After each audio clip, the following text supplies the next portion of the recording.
Hello everyone, आपके सामने है आईआईटी जेईई 2008 की एक बहुत ही बढ़िया प्रॉब्लम। देखो सवाल में क्या पूछा गया, आपको बोला गया कि अगर a b c p q real numbers है और मान लीजिए कि अल्फा बीटा जो है वो इस इक्वेशन के रूट्स है ना। ये क्या है, एक तरह से अगर मैं पी क्यू की बात करूँ तो ये रियल है, तो रियल कोफिशिएंट है।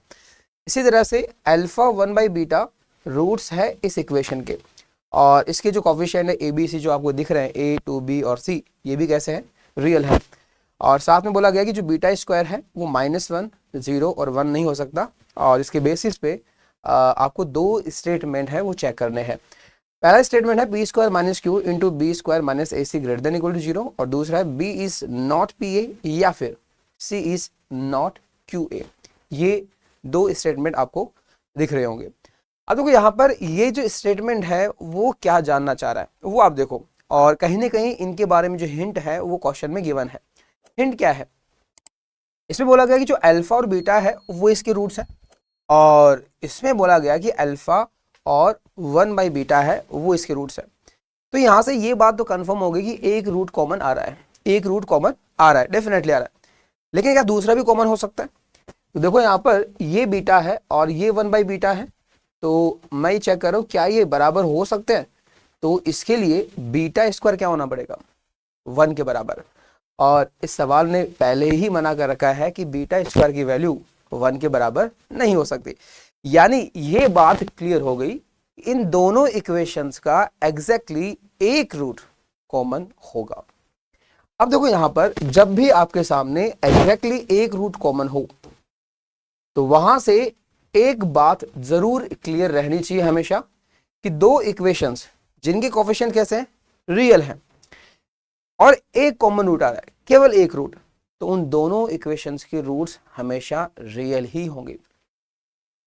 क्योंकि अगर मान लो आप ये सोचोगे नहीं दोनों इक्वेशंस के रूट्स इमेजिनरी भी तो हो सकते हैं, तो बता दो वहां पे फिर एक कॉमन नहीं होगा, दूसरा भी कॉमन होगा, क्योंकि जो रूट्स होते हैं वो कॉन्जुगेट पेयर में होंगे, क्योंकि कोफिशिएंट कैसे दे रखे हैं आपको, रियल दे रखे हैं। दूसरी बात कि क्या एक इक्वेशन के रियल और दूसरे के इमेजिनरी हो सकते हैं, तो फिर वहां पे कोई भी कॉमन रूट नहीं होगा। तो ये कंडीशन है कि वहां पे अगर एक कॉमन रूट आ रहा है ना, एग्जैक्टली एक कॉमन रूट, तो ध्यान रखें कि दोनों इक्वेशन के जो रूट्स है वो रियल ही होंगे। तो पहली इक्वेशन का जो डिस्क्रिमिनेंट है वो होगा 4p² - 4q, और दूसरी जो इक्वेशन है इसका जो डिस्क्रिमिनेंट है वो होगा 4b² - 4ac। तो मैं बोल सकता हूँ कि दोनों ही कैसे होंगे, 0 या 0 से ज्यादा होंगे। तो प्रोडक्ट भी क्या होगा, 0 या 0 से ज्यादा होगा। ऐसा कभी मत सोचना कि हाँ भाई ये नेगेटिव हो सकता है, ये नेगेटिव हो सकता है, ऐसा बिल्कुल नहीं है। ये भी 0 या 0 से ज्यादा होगा और ये भी 0 या 0 से ज्यादा होगा। दैट्स वाई इनका जो प्रोडक्ट है वो भी क्या होगा, 0 या 0 से ज्यादा ही होगा। तो इसके आधार पर आप बोल सकते हो कि पहला स्टेटमेंट है वो बिल्कुल सही है। ठीक है, अब दूसरे स्टेटमेंट में अपन आते हैं, ध्यान से देखना। दूसरे स्टेटमेंट में ये क्या जानना चाह रहा है, ये एक तरह से b p a c q a इनमें रिलेशन जानना चाह रहा है। देखो यहाँ पे ये P है, ये Q है, यहाँ पर ABC है, इनमें रिलेशन की डिमांड कर रहा है। तो हमें ये पता है कि एग्जैक्टली 1 कॉमन रूट है, तो 1 कॉमन रूट की कंडीशन हम यहाँ पर अप्लाई कर सकते हैं। तो देखो यहाँ पर 1 कॉमन रूट की कंडीशन कैसे लगाएंगे, तो ध्यान से देखिएगा। यहाँ पर कोफिशिएंट है 1, यहाँ पर 2b और फिर Q, इसके कोफिशिएंट है A, 2b और C। तो एक बार इसको रिपीट कर दो आप, 1a। अब देखो यहाँ पर एक्सप्रेशन आप किस तरह से लिखते हो, जब भी आपके पास एक कॉमन रूट होगा तो this product minus this product, एक फैक्टर तो ये आएगा। अगला जो फैक्टर है वो आएगा 2pc - 2bq, 2pc - 2bq, और लास्ट में स्क्वायर किसका होगा, aq - c, aq - c। ठीक है, ऐसा कुछ है। अब देखो यहाँ पर आप चाहो तो यहाँ पे 2 कॉमन ले सकते हो, यहाँ पर भी 2 कॉमन ले सकते हो, तो ये आएगा 4 टाइम्स b - ab और PC - BQ, और यहाँ पर AQ - C का होल स्क्वायर। तो अगर आप चाहते हो कि एक कॉमन रूट हो, अगर एक कॉमन रूट हो तो ये कंडीशन पक्का होल्ड होगी। अब यहाँ पर ये बोला गया कि P है, जो B है वो PA के बराबर नहीं होना चाहिए। अब देखो अगर मान लो मैं B की वैल्यू अगर PA ले लेता हूं तो क्या दिक्कत हो जाएगी, या हो सकता है कि ऐसा, तो B बराबर अगर AP रखोगे, सोचो अगर B अगर आपने AP के बराबर रख लिया, तो ये अगर 0 हो गया तो डेफिनेटली क्या होगा, ये भी क्या होगा, 0 के बराबर होगा। और ये अगर 0 के बराबर होगा तो ध्यान से देखना आपकी जो इक्वेशन है वो कैसे बन जाएगी। तो ये बोल रहा है कि b बराबर AP और c बराबर AQ, तो b बराबर AP। तो देखो यहाँ पर इस इक्वेशन की बात करते अपन, तो ये है ax², मैं b की जगह रख रहा हूँ AP, तो ये बनेगा 2APX। और ध्यान से अगर देखें तो c की जगह AQ इक्वल्स टू 0। तो ये क्या बन रही इक्वेशन, देखो ध्यान से, आप a कॉमन लेंगे तो ये बन रहा है x² प्लस 2px और प्लस q बराबर 0।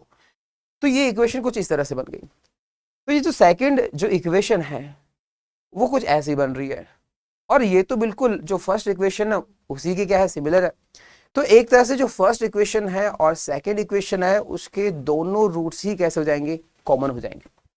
तो अगर आपने b बराबर AP ले लिया तो हाल कुछ ऐसा हुआ, और दूसरी इक्वेशन फर्स्ट इक्वेशन के सेम ही रूट देने वाली है।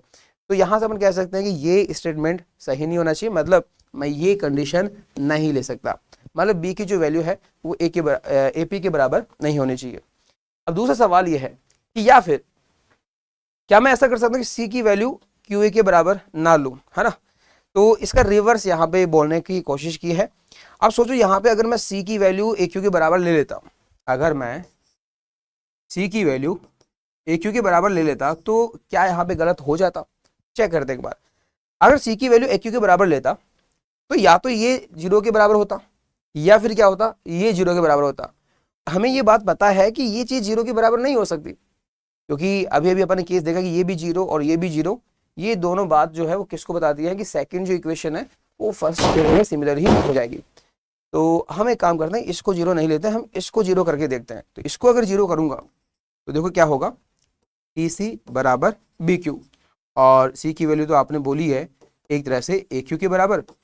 तो देखो यहाँ पर ये मामला क्या बनेगा, B बराबर AP ही बनने वाला है।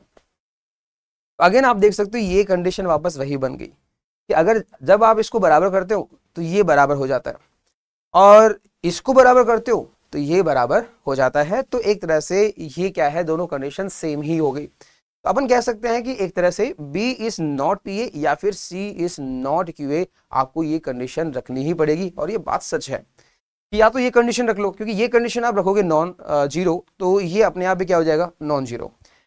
अगर आप इसको नॉन जीरो रखेंगे, मतलब इसको आप नॉन जीरो रखेंगे, इसका मतलब ये दोनों भी कैसे होंगे, नॉन जीरो। तो ये बात सही है। तो आई होप कि आपको ये वाली बात समझ में आ गई होगी, यानी ये कंडीशन भी कैसी है, यहाँ पर बिल्कुल सही है। तो दोनों स्टेटमेंट यहाँ पे ट्रू है, ठीक है। तो यहाँ पर अब देखो, यहाँ पर अब मैं इसका जो लॉजिक है मैं यहाँ से नहीं दे रहा हूँ कि मैं एक तरह से, या फिर मैं बोल सकता हूँ कि इस लॉजिक से मैंने ये बात नहीं कही है ना, इस लॉजिक से मैं ऊपर वाली बात नहीं कह रहा। तो देखो यहाँ पर जो स्टेटमेंट B है वो आपका बिल्कुल सही होगा। अब ऐसे ही एक क्वेश्चन और है आपके सामने, और बहुत ही बढ़िया क्वेश्चन है, IIT JEE 2006, अच्छा क्वेश्चन है। इस क्वेश्चन को अटेम्प्ट करें और जो भी आपका आंसर आए वो कमेंट बॉक्स में रिप्लाई करें।